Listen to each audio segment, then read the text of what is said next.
Greetings, friends, and welcome to another one of our free Friday community classes right here on the Green Art channel. This week, I am very excited to be speaking with you about how to bring magic to your herbal medicine practice with Galdorcraft.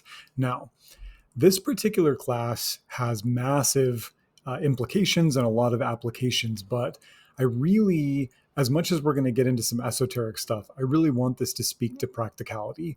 So, for everybody out there who drinks some herbal tea every day as part of their wellness routine, who takes a tincture, maybe who takes some herbal medicine in the form of capsules or tea pills, whatever you do, I want this class to speak to you. So we will be going into some deep esoterica for sure. We'll be getting into some deep philosophy behind Galdorcraft and how I work with it.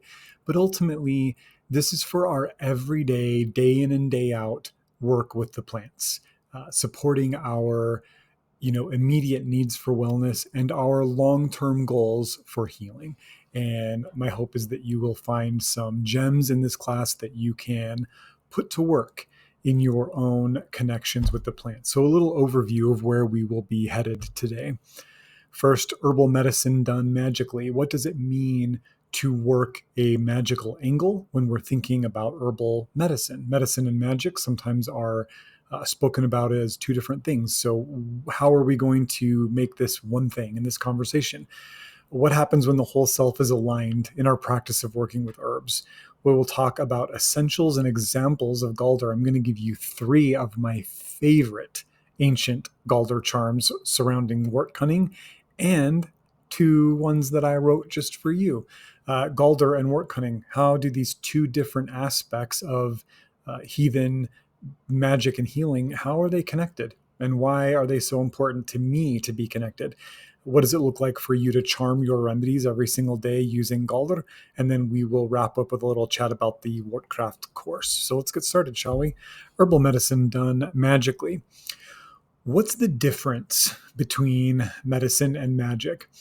If we think about it in contemporary modern terms, there's a massive difference, right?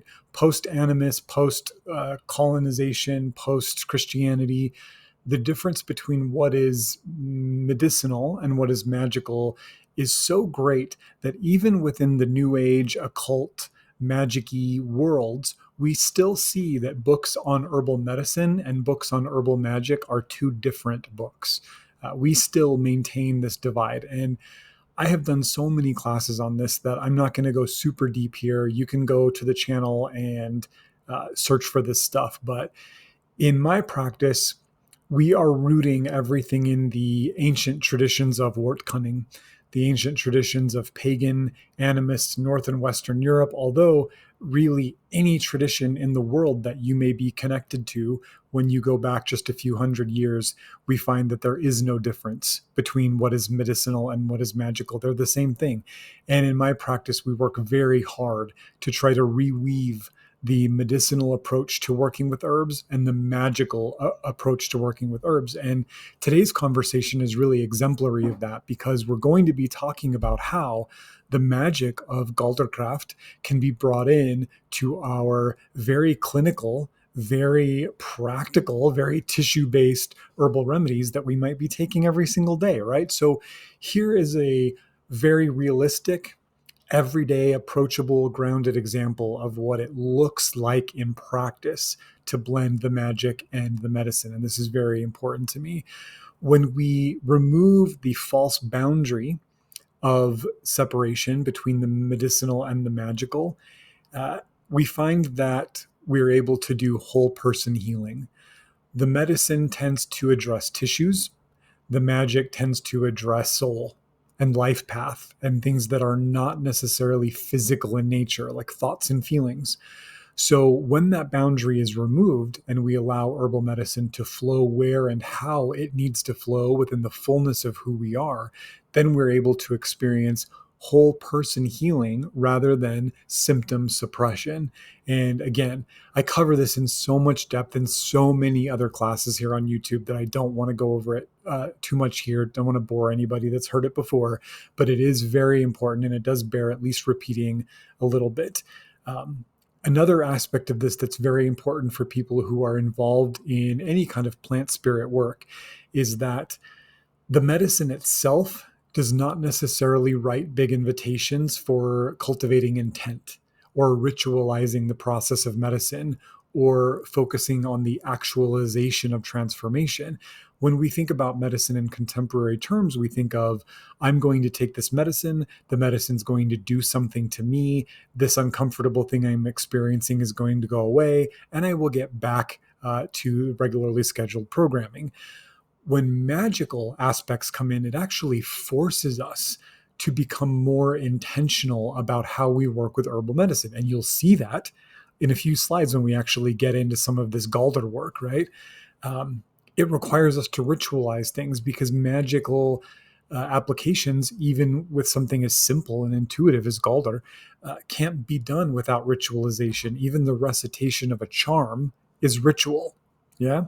And actualization, we're always focused ideally on the present positive potential of why we're working the medicine in the first place. If there's no goal, if there's no hope, if there's no intended trajectory or prayerful trajectory, then what are we doing, right? Herbal medicine is probably not the ally that will support that perspective.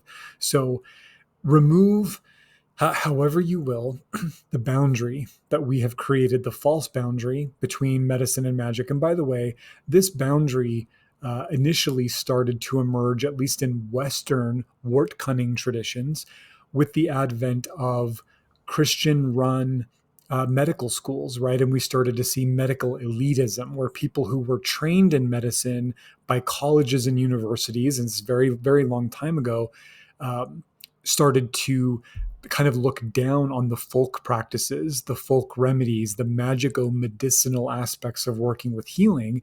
And therein the rift emerged, and we continue to nourish it still. Like I said earlier, even within, holistic new age traditions, we're still nourishing it. We're still saying the book on herbal medicine and the book on herbal magic should be two different books. You don't see that with me, though. We don't play that game around here.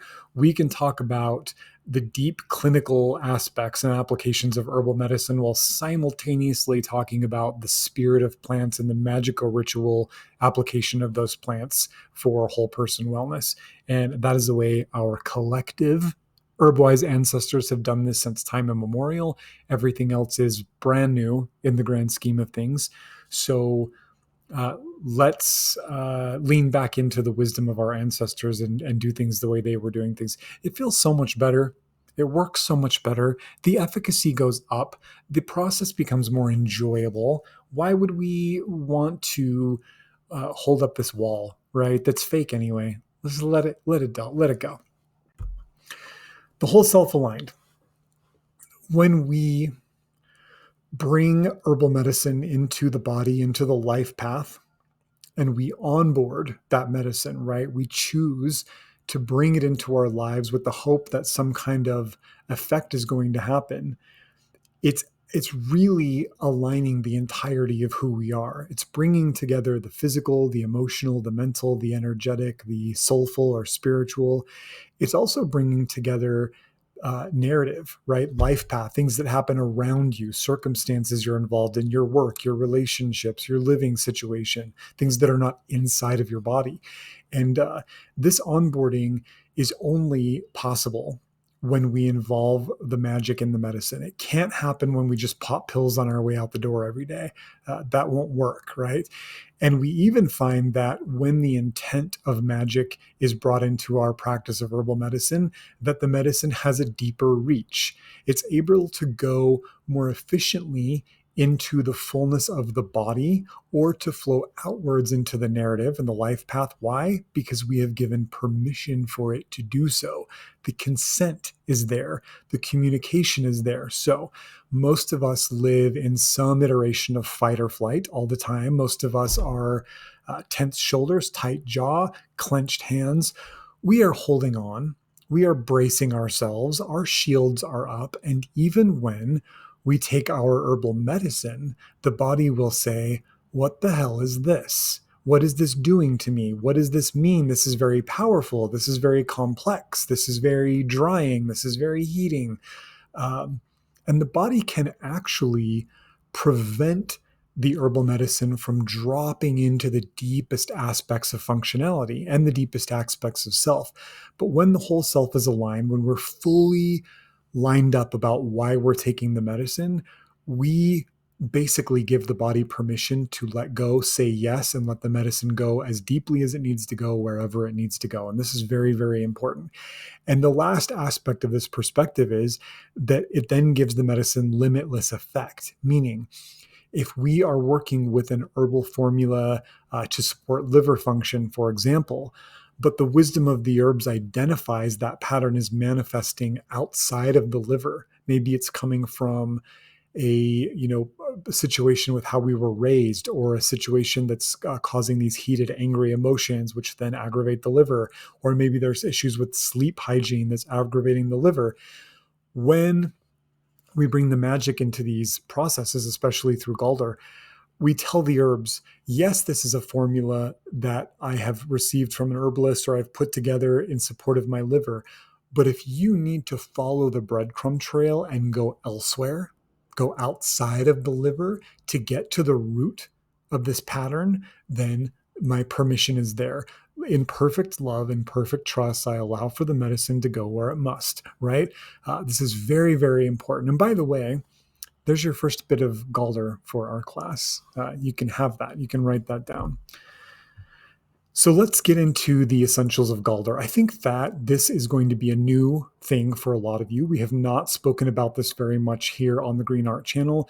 This is a topic that I generally reserve for my apprentices and advanced students, but I want to introduce you to it, and I want to give you some ways that you can put Galdor to work for you today, right? This is not going to be in order to get there, you've got to do all this other stuff. No, I'm going to give you stuff you can play with right now today. When the class is over. So what is Galdor? Galdor is a charm, a chant, a song, or a spell. It is something spoken in very specific ways, which I'm going to teach you here in a moment. This word Galdor comes from the Proto-Indo-European, a reconstructed Proto-Indo-European word. And if you are new around here, we talk about Proto-Indo-European language a lot. The Proto-Indo-European language is a language that was held culturally by a group of people that extended all the way from India to Ireland and connects a bunch of different cultures ancestrally. And the Proto-Indo-European language is, of course, no longer spoken, but it exists in many of its child languages, from Sanskrit to Irish, right? And we see in the Proto-Indo-European reconstructed word kel, to call. So this is a reconstructed word, which means to call. And in modern English, we see kel continue to exist in words like nightingale and yell and yelp, right? So this word, as ancient as it may be, many, many, many thousands of years old, continues its journey into modern languages. Galdor has been used since time immemorial and continues to be used in rituals of healing, protection, transformation, weather work, and cursing, speaking charms, chanting words of power, singing songs, and reciting vocalized spells that create change, right? And the big root of Galdorcraft for me and my work, which is very wrapped up in Wortcunning, I don't really work Galdor outside of Wortcunning necessarily, is that I think about Galdor as being the ring of truth, right? That we are speaking into manifestation what we want to ring true, what we want to call forth, what we want to tease out of the limitless well of possibilities. And so we're going to unpack this a lot more, right? This is very essential aspect of Galdor, not advanced, but it's very approachable. It's very beautiful magic, very beautiful ritual. So continuing on with essentials of Galdor, generally, Galdor phrases are repetitive or rhythmic phrases. So think about a poem or a rhyme or a nursery rhyme, or maybe a chant that you've heard before, that there's a repetitive, rhythmic phrase that's being said, which builds power, but also drops the mind into a more receptive sort of trance-like state. Sometimes we see in the ancient Galdor pieces the use of kennings and poetic language, right? Kennings are poetic inferred names pointing to something else, giving that something else depth of meaning. And of course, poetic language using words to add power or beauty to a statement. There is always ritual accompaniment, whether that is brewing an herbal tea, lighting a candle, making a ritual gesture with the hands, circumambulating something, whatever. There's always some kind of ritual, physical, actualized aspect that goes with the speaking of Galdor. And I always really like to meditate on the fact that Galdor is something that projects outward. It's like dropping a pebble into a still body of water. Those sound waves ripple in every direction. They ripple through us and then outward in every direction, making changes, right? Changing our consciousness, changing what we're thinking about, what we're believing, and what we're feeling. And ultimately, when done appropriately, changing our orle, changing how we're participating with weird, the web of life. And we'll get into that in a second too, because it's cool. So let me give you, as a cool starting point for this conversation, let's do 3 different bits of Galdor together. And these are all from various sources, various time frames, different charms. They're all from Anglo-Saxon heathenry, Anglo-Saxon world. They will give you not only examples of how cool Galdor is, but we will use them to talk about different styles of writing Galdor, because you're capable of it, right? You can do this yourself, and that's actually very powerful as well. Using the old charms has a lot of gravitas to it, but there's no reason why. All these old charms were once new, so you can write your own. So let's start with the Merseburg spell, one of my absolute favorites. I love this so much. Foal and Woden were riding to the woods, and the foot of Baldur's foal was sprained. So Sintgund, Sunna's sister, conjured it, and Freya, Vola's sister, conjured it, and Woden conjured it as well he could. Like bone sprain, so blood sprain, so joint sprain, bone to bone, blood to blood, joints to joints, so may they be glued. This is from an old High German spell written down around the 9th century, surely much older than that. Here's an example of Galdor that is not particularly rhythmic. You're not really seeing a lot of rhyming. There's no alliteration. What it is a narrative, right? We're reciting a story that happened in the past. It's already come to pass. The bone was joined to bone. The blood was joined to blood. The joint was joined to joint. And Baldur's foal was healed. We're applying it to something happening now to draw the power of this healing into something going on right now. So this is one example of Galdor where a story is told. The story is a story that is successful, that it is emotionally charged, and that it has words of power. We're invoking many deity names. We're invoking Woden and Baldur and Sunna and Freya. And the story has a happy ending, and it has the same happy ending of what we want now. So let's say that you and I are out hiking in the woods together, and you trip and sprain your ankle. And, obviously we're going to have to take practical measures and put a stint on it and get you back to the car and get you to a hospital or whatever.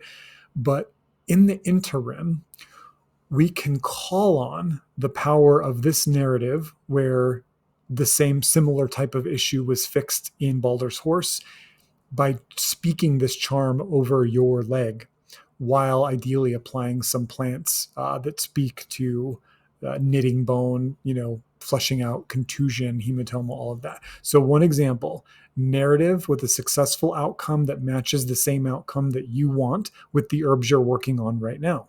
Got it?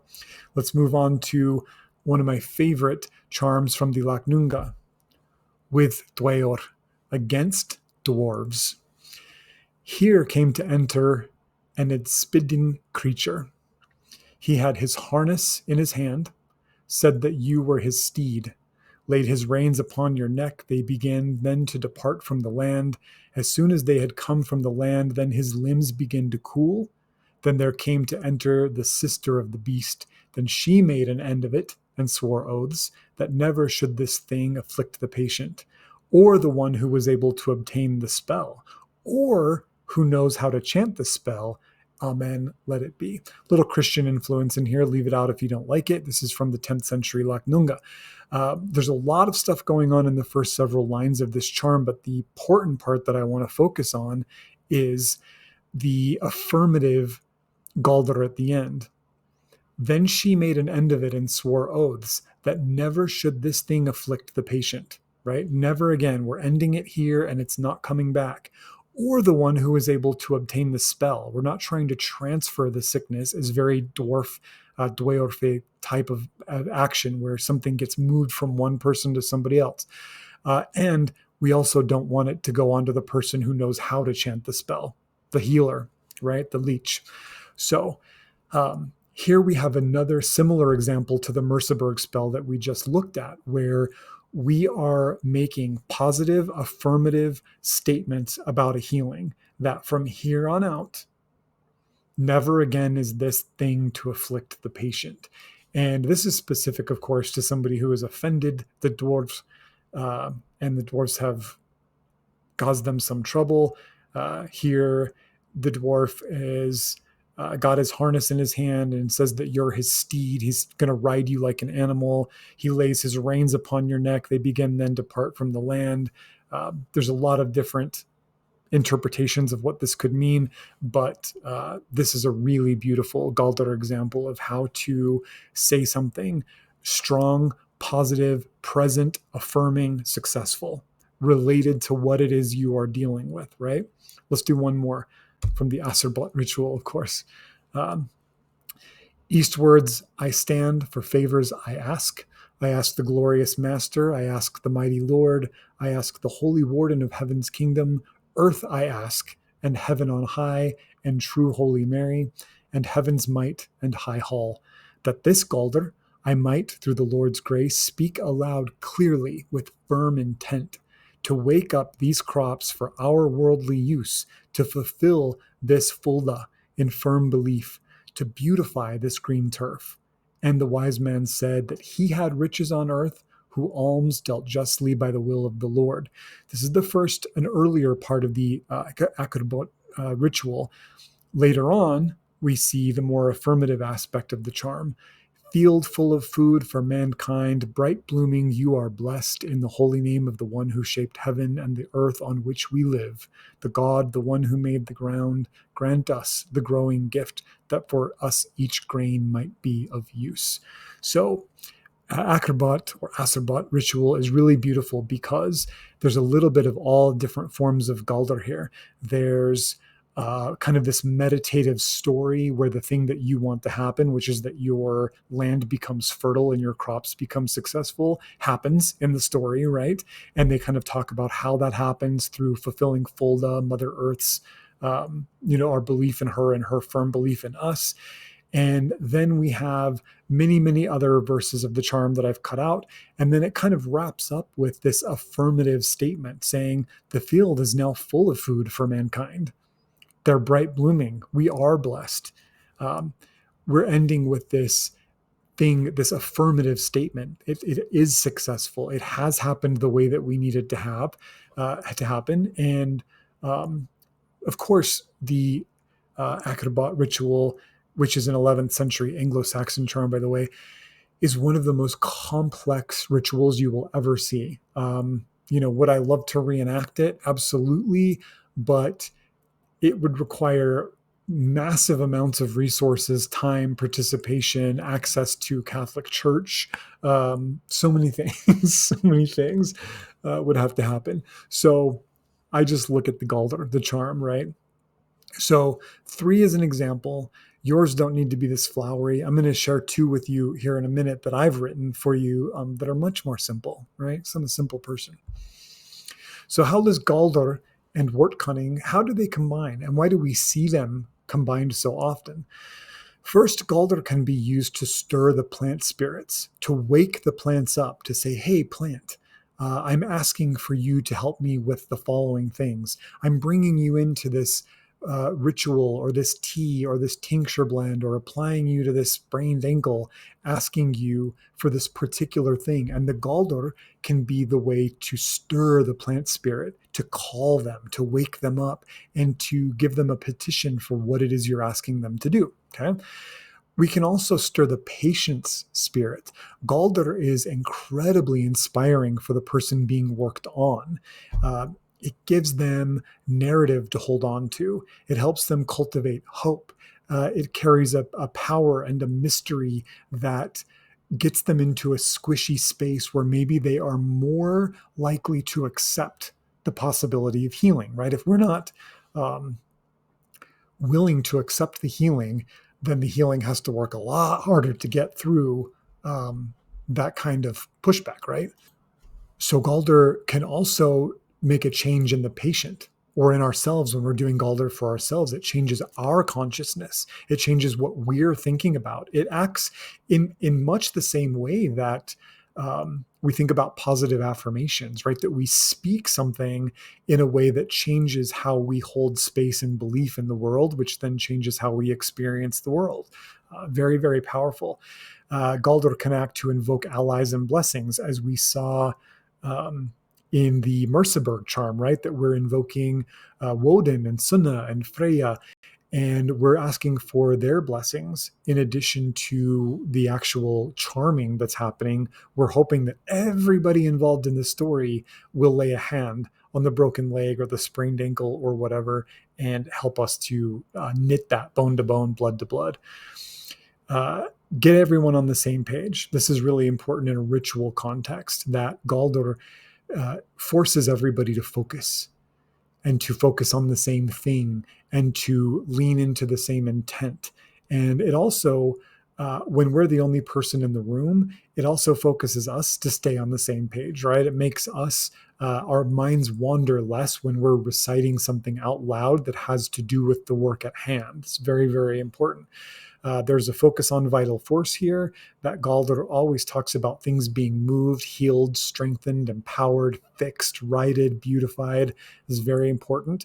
Galdor acts as our ability to set intent. And like I say with formulas to my advanced students, if you can't write a Galdor, then your intent isn't clear enough. And rather than obsess about trying to get past writer's block, go back to your intent.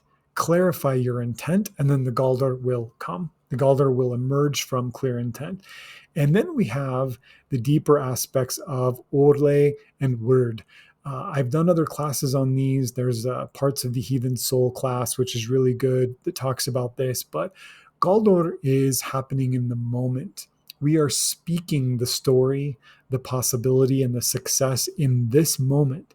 So we are dumping the Galdor into the cauldron of our lives from which our future will draw. We are changing word. We're changing what the relationships will manifest in the future, how our life will unfold in the future, how things will go. What we do now defines what is possible later. And if what we are doing now is Galdor, is healing, is speaking power into something, then we have that power to draw on moving forward. And that power will be influencing how our path unfolds moving forward. There's actually quite a bit of nuance and mystery to this aspect of the way Galdor influences word. And I will cover that in an in-depth class over on thegreenart.com. But suffice to say for now, Galdor is serious. And when we speak it into being, and there's power behind it, and there's ritual supporting it, it does shake the word a bit.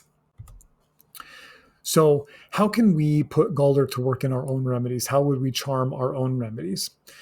First, repetition generates power. When you write a charm and you recite that charm every day, or every time you make medicine, or every time you harvest a particular plant, repetition adds more and more and more layers of power, layers of mayan to the charm itself, until we get to this point where we have charms like the acrobat charm, right, where we have the erka, erka, erka, that doesn't make a lot of sense to the modern mind, but when we recite that particular part of the charm, there is a gravitas. There's a power that comes through because it's been recited so long with so much ritual and so much reverence that when we say it, we tap into that well of power, right? So you can also do that for your own Galdor as well. It speaks to what you need. Again, get yourself on board, get yourself lined up. If you're taking a tincture every single day mindlessly, the tincture will work for you. But if you speak a charm over the tincture that reminds you of what it is you're asking that tincture to help you with, why it is you're working with those herbs of all herbs, the medicine changes. Coming back to that earlier slide, the charm then allows the body to relax into the medicine, to say yes to it, to give it permission to flow where it needs to go. This is very important. The charms, the Galdor can also help us to address our allies, to call them into our practice of medicine making and medicine taking. Remember that when we charm our remedies, that when we speak Galdor over our herbal tea or over a tincture, or when we're making medicine, or when we're smoldering aromatic incense, you have two big sort of types of Galdor, in my opinion. This is the way that I interpret the lexicon of Galdor, existing Galdor that we have. The first is affirmative Galdor. You speak it as though it is present, positive, happening now. An example of that is this really popular affirmation, right? Every day, in every way, I am better and better and better. That's Galdor to me, right? Louise Hay was low-key teaching Galdor in her own way. Don't agree with everything she said, but the positive affirmation thing can be very powerful. This affirmative type of present positive, it's happening now. I'm speaking it into being. And then we have that narrative style, right? Where we're telling a story that relates to what we're experiencing now. That narrative sort of runs parallel to what we're experiencing, and it ends in this successful, heroic way that counters how we want our related experience to end, right? This is why myth and lore is so important too. If you can build rhythm, rhyme, or alliteration into your Galdor, all the better, because it will drop you into a gently altered state of consciousness where it's easier for you to change your mind and change your ways and change the outcome of things. This is important. And we also have to think about methods and techniques. What will the ritual be? Will the ritual be that you are chanting Galdor over a cup of tea and then drinking the tea, or over some herbs before sprinkling them on a charcoal and burning them as incense, or over a plant or a blade before harvesting? There needs to be something done to affirm the something spoken, right? This is very, very important. The waves are rippling, but what are they pushing? What are they touching, right? Give it something to touch. So let me give you two Galdor that I have. One actually I use quite a bit in the clinic, and then another one I wrote yesterday just for this class to just give you something to think about. This is very my style. And if you've been around a while, you've seen other charms I've written, you're going to say that's very Josh style. I try to focus more on the affirmative. It makes more sense to me. And I do love a little rhythm, a little rhyme, a little alliteration when I can get creative. With writing Galdor, by the way, the thesaurus is your best friend. Get on there and learn some new words. Figure out what words start with which letters. You can ask the internet for all kinds of help. I need to think of a word that means healing, but I don't want to use the word healing. Go on the thesaurus, type in healing, see what other words come up, right? You have these resources. So let's do a general Wortcunning charm. By leaf and root, by stem and seed, I call the healing where it's need. Wort of might with word align, heal the wound by Galdor's sign.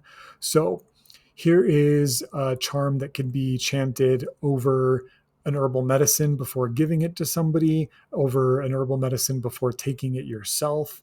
The Galdor could be chanted before sitting down to write a formula or to do research. We're saying all the parts of the plant, leaf, root, stem, seed. We are calling in healing wherever it's needed, right? So this is a perfect love and perfect trust kind of charm where we're saying, look, plants, I'm going to trust that you're going to go where I need you to go. I'm going to trust you, and I'm telling you, you can do that. Wort of might, right? Herb or plant of power, with word align, right? With the unfolding of my destiny, of my life path, align, like be in alignment with where I want to go. Heal the wound by Galdor's sign. So a little more specific there, but again, you can tweak that so easily. Let's do one more for sleep. A little Galdor to chant before going to bed with your sleepy time tincture. Some specific herbs referenced in this one because I want to show you this is how I like to write them, right? How powerful that can be. So, sleep remedy charm.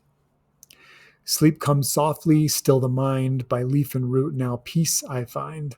By wort of dream and Mona's grace, let all my thoughts now slow their pace. Heart be quiet, breath be deep. Let shadow draw my souls to sleep. No harm may pass, no fear may stay. By wort and Galdor be kept at bay. Skullcap, cool in silent night. Passiflora, mind and body light. Una, dream path open wide. With earth and stars I safely bide. So I speak, and so it be, by leaf and word and mystery. You will hear in this particular charm several things. First, you will hear the influence in modern witchcraft, right? Witchcraft draws very heavily on these ancient heathen traditions, these old English charming traditions and cunning folk traditions. So that's where they got it, not the other way around.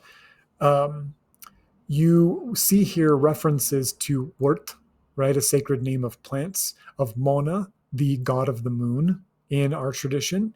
You see reference to the mind being quieted and the person feeling safe and protected. So this is really a charm for somebody who's having a hard time letting go when they need to go to sleep. They're feeling vulnerable. They're feeling maybe a little fried.